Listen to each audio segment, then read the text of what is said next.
সুপ্রিয়ার বাড়ি আবার যাব, তবে এবার সামনের দরজা দিয়ে ঢুকবো। যে করেই হোক আমার কাজ হাসিল করতেই হবে। থানায় গিয়ে অফিসারদের বাড়ির ঠিকানা জানতে চাইলাম, মানসবাবু সাহায্য চাইলাম, উনি সাহায্য করলেন। অফিসারদের ফ্ল্যাটে পৌঁছলাম। অফিসারদেরকে বললাম সুপ্রিয়া সান্যালের ফ্ল্যাটে আমি ঢুকতে চাই। ওনারা প্রত্যেকেই যে এই কেসের সঙ্গে ইনভলভ সেটা প্রমাণ করে দেখাবার কথা বলতেই আমার উপর ভীষণ ক্ষেপে গেলেন। আমাকে একবারে ওনার বাড়ি থেকে বের করে দিলেন। অন্যমনস্কতায় আমার মোবাইল থেকে লাস্ট ডায়াল করা নম্বরটায় ফোন ডায়াল হয়ে যায়। ওনাকে সরাসরি চার্জ করলাম, উনি চাপের মুখে সব কথা স্বীকার করলেন। আর হ্যাঁ, সাবধানে যাবেন, কেউ যেন টেন না পায়, না হলে আমার লাইফটা শেষ হয়ে যাবে। কিন্তু ওখানে তো পুলিশ পোস্টিং করা। উঠে যাবে, ব্যবস্থা হয়ে যাবে। আপনি আপনি নিজে গিয়ে দেখে নিন। চাবিটা দিন।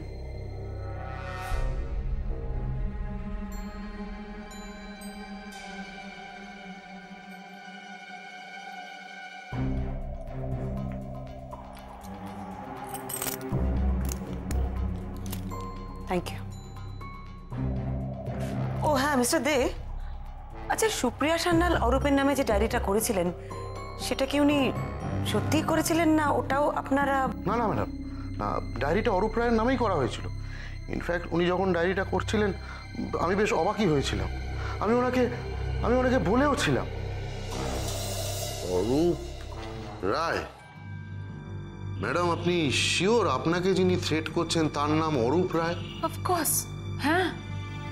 আমি কিন্তু তাকে খুব ভালো করে চিনি, অনেস্ট পুলিশ অফিসার।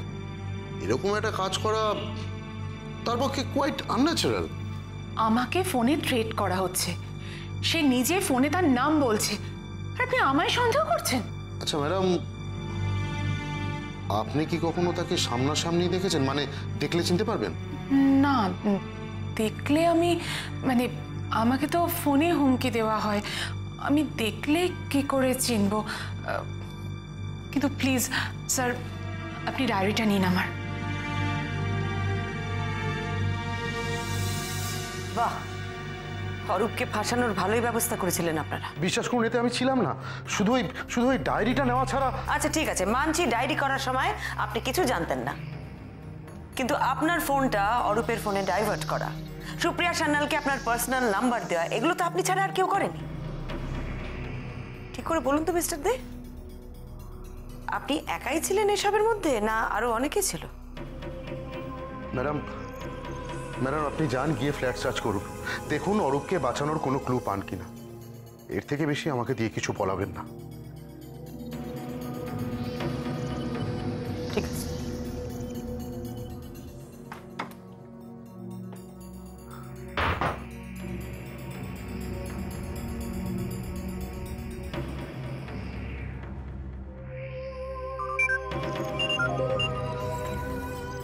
হ্যাঁ স্যার বলুন।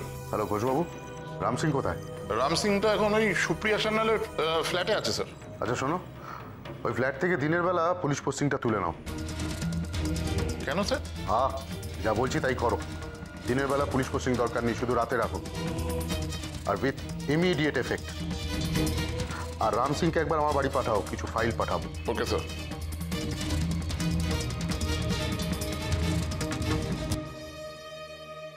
বেশি সময় নেই হাতে, যা করা তাড়াতাড়ি করে এখান থেকে বেরিয়ে যেতে হবে। সাজের জিনিস, সুপ্রিয়ার সাজের জিনিসগুলো ভালো করে দেখতে হবে।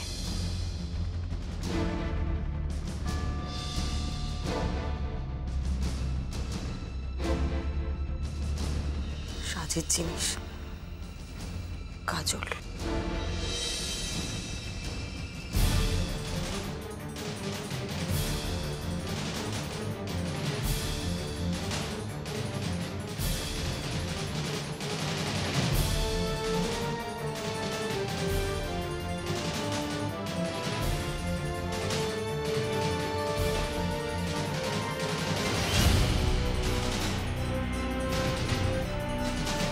এতে কিছু নেই, কিন্তু এখানেই তো থাকার কথা।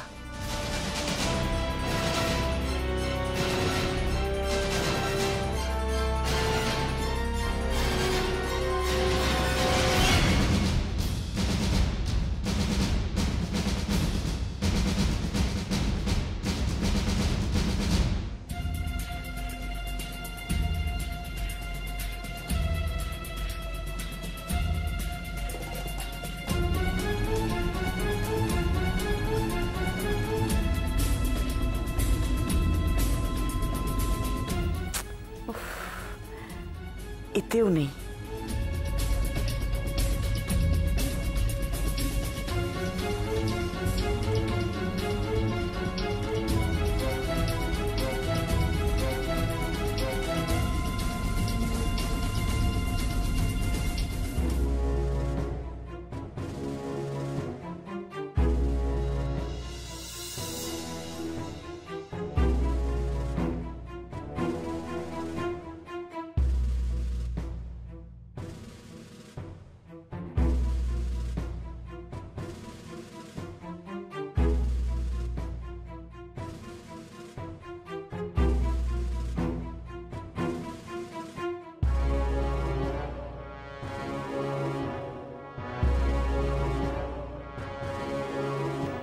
ক্যামেরার চিপ?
নন্দা, আমি একটু বেরোচ্ছি রে। কাল সন্ধ্যে থেকে তুমি একা একা কি করছো বলো তো দিদি ভাই? সেই যে ঘরে এসে ঢুকলে না, একবারও নিচে গেছো, কারোর সাথে কথা বলেছো, খাওনি। আচ্ছা দিদি ভাই, ভাইয়ের কেসটা কি আরো আরো জটিল হয়ে উঠছে, আরো খারাপের দিকে যাচ্ছে? বৌনি, কি হয়েছে সেটা বলবে একটু? মানে তেমন হলে আমি আমার সিনিয়রসদের সঙ্গে কথা বলবো, কারণ অরূপের কেসটা দিনে দিনে যত কমপ্লিকেটেড হয়ে যাচ্ছে তাতে তোমার একার পক্ষে হ্যান্ডেল করা কিন্তু মুশকিল। মা ঠাম্মা খুব টেনশন করছেন, তুমি একবারও নিচে নামোনি তো? আমি অনেক কষ্টে বুঝিয়েছি, বলেছি যে তুমি কেসটা নিয়ে খুব বিজি আছো, তাই তাই ডিস্টার্ব করবো না তোমায়। তোদের সবাইকে খুব টেনশনে ফেলে দিয়েছি না? হ্যাঁ, মানে একটু টেনশন তো হচ্ছেই, কিন্তু কি হয়েছে সেটা যদি পরিষ্কার করে একটু খুলে বলো তাহলে সুবিধা হয়। না রে, এখনো বলার মতন ঠিক সময় আসেনি। শুধু এটুকুনি বলতে পারি যে গতকাল আমি সুপ্রিয়া সান্যালের ফ্ল্যাটে গিয়েছিলাম।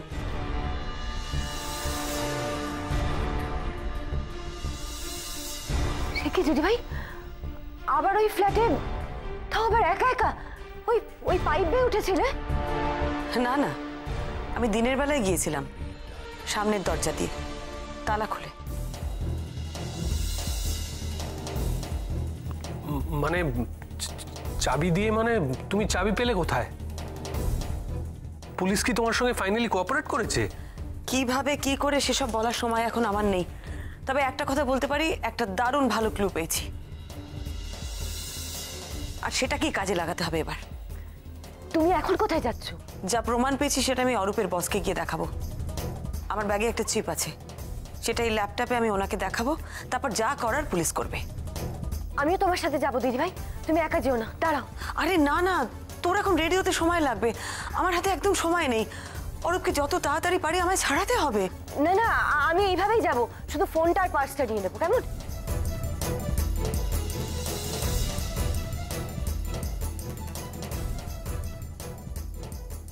পা চালা নন্দা, আমাদের তাড়াতাড়ি পৌঁছতে হবে। মনে হয় মনের মতো থেকে ট্যাক্সি পেয়ে যাবো। কালু দাওয়া দিন পেল না, আজই ছুটি নিল। কি মনে হচ্ছে গো দিদি ভাই, ভাইকে আজকে ছাড়াতে পারবো তো? আমার কাছে যা আছে তাতে অরূপকে আর আটকে রাখতে পারবে না। বাড়িতে সবাই যে টেনশন করছে, আমি মাকে আর কিছু বলে আসে সাহস পেলাম না। ভালো করেছিস বলিসনি, আগে থেকে কিছু বলার দরকার নেই, একেবারে অরূপকে এনে ওদের সামনে দাঁড় করিয়ে দেবো। খুব টেনশন হচ্ছে গো দিদি ভাই, আমরা পারবো তো? ভয় পাস না নন্দা, আমাদের পারতেই হবে, এত টেনশন করলে চলবে না, আমরা ঠিক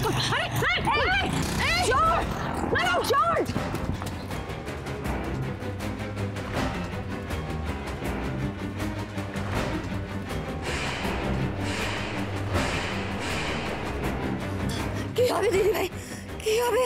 কি করে প্রমাণ করবে এবার? ওই ব্যাগের মধ্যেই তো চিপটা ছিল। কি করে বাঁচাবো ভাইকে দিদি ভাই, কি করে বাঁচাবো? ব্যাগটা নিয়ে চলে গেল। চুপ কর, শান্ত হ। ভাইকে নির্দোষ প্রমাণ করার পথটাও বন্ধ করে দিল। ওরা খুব ভালো করে জানতো এই চিপটা তোমার ব্যাগের মধ্যেই রয়েছে। এখন কি করবো দিদি ভাই, মাকে কি বলবো? আমরা হেরে গেলাম। কাঁদিস না নন্দা, শান্ত হ।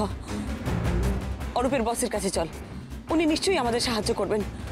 বাইকের নাম্বারটা আমি দেখেছি। কিন্তু গিয়ে কি লাভ হবে দিদি ভাই, আমাদের কাছে তো কিছু নেই, কি দেখাবো গিয়ে ওনাকে আমরা? নন্দা, আমাদের তাও যেতে হবে, এভাবে রাস্তায় দাঁড়িয়ে থাকলে তো হবে না, আমাদের যেতে তো হবে।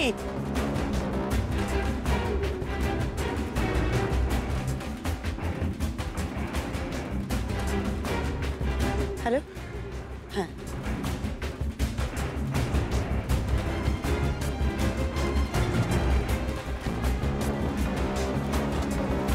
ট্যাক্সি, চল।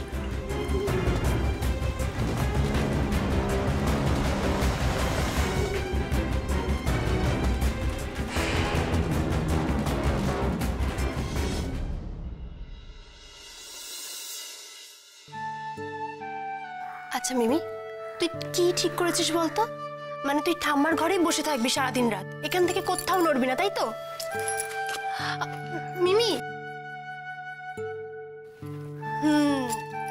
বুঝেছি জানো তো ঠাম্মা, মানে এইরকম অবস্থায় থাকলে অরূপটা মনে হয় একটু বেশি বেশি ভালোবাসবে, তাই না? কবি নাহি, পুলিশ আমাকে সব থেকে বেশি ভালোবাসে।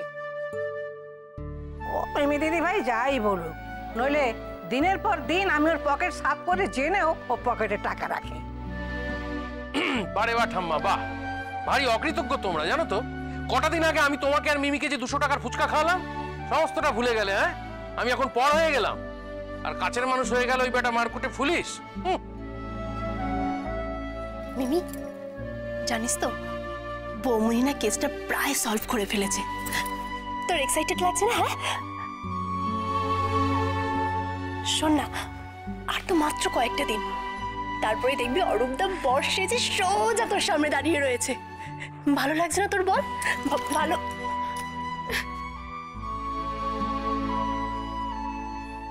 বলছিলাম যে তখন কি এরকম পেতনির মতো চেহারা নিয়ে পুলিশের সামনে যাবি নাকি? সত্যি মিমি, আমি বুঝতে পারছি না কিছু। কেঁদে কেঁদে তো চোখ মুখ নাক সব ফুলিয়ে ফেলেছিস, ম্যাচ ম্যাচ করছিস সারাদিন, তারপর চুল টুল একেবারে পেতনির মতো উস্কো খুস্কো। তোর এই রূপ দেখে আমার শাশুড়ি শ্রীমতী ভয়ঙ্করী বিয়েটাই না ক্যান্সেল করে দেয়। বিয়েটা ক্যান্সেল করে দিলেই ভালো। ও শুধু একবার বাড়িতে ফিরে আসুক, আমি আর কিচ্ছু চাই না।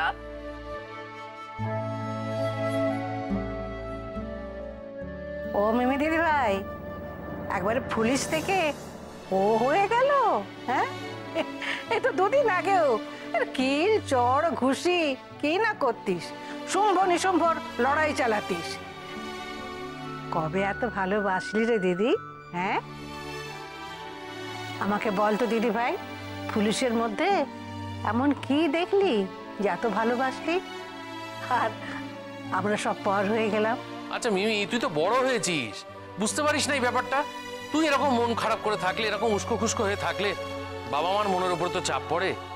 ওরা তো আড়ালে কান্নাকাটি করছে, মা তো প্রত্যেকদিন কাঁদছে তোর আড়ালে, তোর সামনে আসতে পারছে না। এবার একটু ঠিক হ না। একদম। আচ্ছা মিমি, তাকা, তোমার দিকে তাকা। তুই যদি সমানে এইভাবে কান্নাকাটি করে যাস তাহলে তুই অসুস্থ হয়ে পড়বি মিমি। আর তুই যদি অসুস্থ হয়ে পড়িস তাহলে কি অরূপদার ভালো লাগবে? থাক থাক, এখন সব কথা থাক। এখন থেকে আমরা ভালো ভালো কথা বলবো।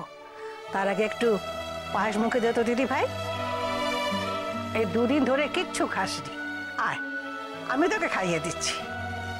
আচ্ছা মেজদা, ওকে জেলে কি খেতে দেয় রে? ও বাবা, কি দরদ! না না, শোন শোন, আর তো কদিন পরেই চলে আসবে অরূপ, ছাড়া পেয়ে যাবে। তখন না আমরা একটা গোল টেবিল মিটিং করব, এই বিষয়ে আলোচনা করব যে আমাদের পুলিশকে, মানে তোর অরূপকে, জেলে কি কি খেতে দেয়া হতো, কি ধরনের 5 স্টার ট্রিটমেন্ট দেয়া হতো ওকে হোটেলে, সেই বিষয়ে আলোচনা করব। এখন তুই তো খা মা। নে কা। ব্যাগের মধ্যে চিপটা ছিল, ওটাই ছিনতাই করে নিয়ে চলে গেল। নন্দা, কথা বলবি? চল না, দেখছি, চল। ম্যাডাম কোথায় যাচ্ছেন? মিস্টার চৌধুরীর সঙ্গে দেখা করব। এখন দেখা করা যাবে না। কেন? ভেতরে একটা জরুরি মিটিং চলছে। আপনি গিয়ে বলুন আমরা ওনার সাথে দেখা করতে এসেছি। যতক্ষণ কনফারেন্স চলছে আমাদের ওখানে যাওয়ার পারমিশন নেই, তাই আজকে আপনার দেখা করা হবে না। আমাদের অপেক্ষা করার মতন সময় নেই, খুব জরুরি দরকার, এক্ষুনি ওনার সাথে দেখা করতে হবে। ম্যাডাম প্লিজ, আপনারা এখানেই অপেক্ষা করুন। কি আশ্চর্য, আপনি বুঝতে পারছেন না কেন ওনার সাথে দেখা করাটা ভীষণ ইম্পর্টেন্ট? আমি আপনাদের বড় সাহেবের ঘরে যেতে পারি না। ওখানে সব থানার থেকে বড় সাহেবরা এসেছেন, জরুরি কনফারেন্স চলছে।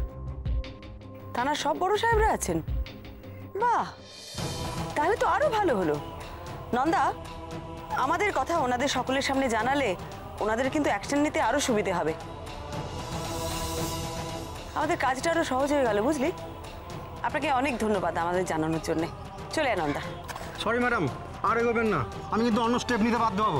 আমিও কিন্তু বাধ্য হব আপনার বিরুদ্ধে কমপ্লেন করতে, কারণ আইনত আপনি আমার গায়ে হাত দিয়ে আমাকে আটকাতে পারেন না। এবার আপনি ঠিক করুন, নিজের চাকরি বাঁচাবেন না আমাদের ভেতরে যেতে দেবেন। চলুন, আয় নন্দা।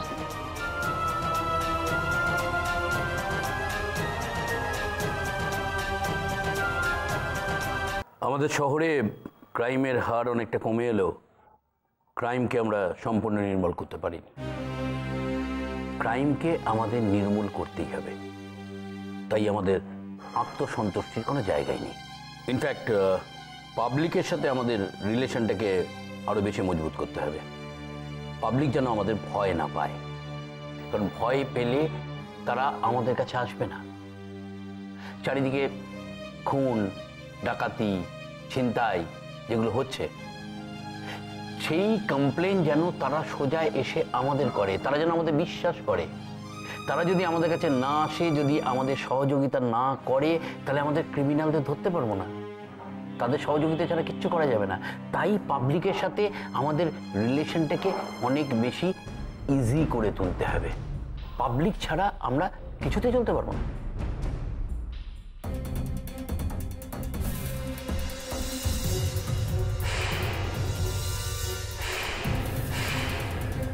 দেখি মিসেস মিত্র, আপনি এখানে কি করছেন? এখানে ভাস্কর এনাদের ভেতরে ঢুকতে কে দিয়ে? তুমি বাইরে কি করতে দাঁড়িয়েছিলে? এনাদের বলনি যে ভেতরে মিটিং চলছে? বের করে দাও, বের করো। স্যার, ওনারা তো জোর করে। আপনারা বাইরে আসুন তো ম্যাডাম। না, আপনি আমাদের এখান থেকে বের করতে পারবেন না মিস্টার চৌধুরী। বের করতে পারবো না মানে? এটা একটা অফিস আর এখানে একটা ডেকোরাম আছে, সেটা আপনাদের সকলকে মেনে চলতে হবে। আর আমাদের কাজে বাধা দেওয়ার জন্য আমি আপনাকে কি করতে পারি আপনি জানেন মিসেস মিত্র?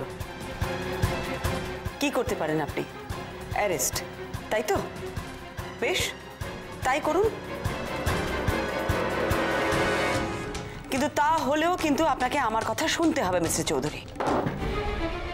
আপনি আবার কি বলবেন? আপনি তো একটা ফালতু কথা বলার জন্য ভেতরে ঢুকে এসেছেন। যান, বাইরে যান, বাইরে যান। সুপ্রিয়া সান্যাল কেসের আসল কালপ্রিট কে সেটা কিন্তু আমি জেনে গেছি, আর আমি সেটা নিয়ে আপনার সাথে কথা বলতে এসেছি।